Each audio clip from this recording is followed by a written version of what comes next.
o lume minunată în care veți găsi numai copii. O lume cu mult soare și mii de șucării pentru copii. În lumea cu povești și flori veți întâlni numai copii.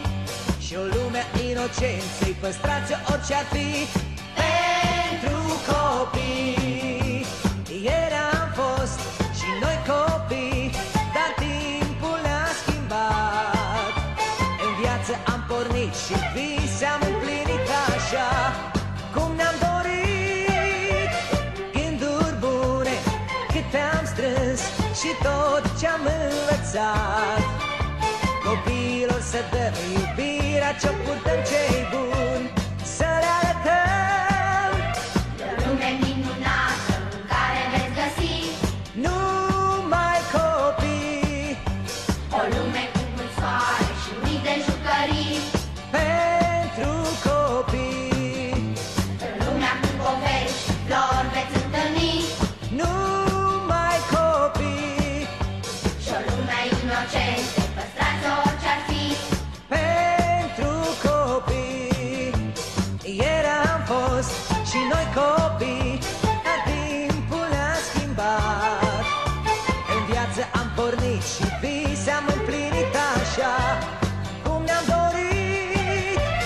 Gânduri bune câte am strâns și tot ce-am învățat.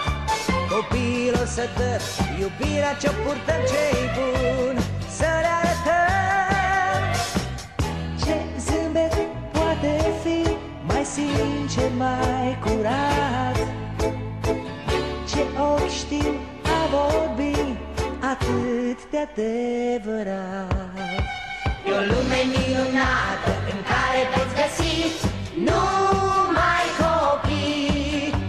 O lume cu mult soare și mii de jucării Pentru copii, în lumea cu povești și flori veți întâlni numai copii.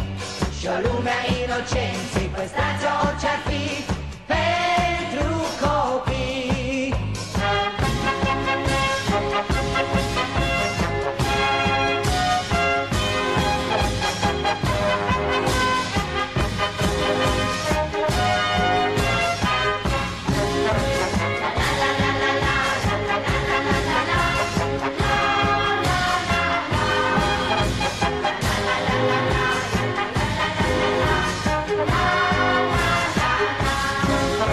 E o lume minunată în care veți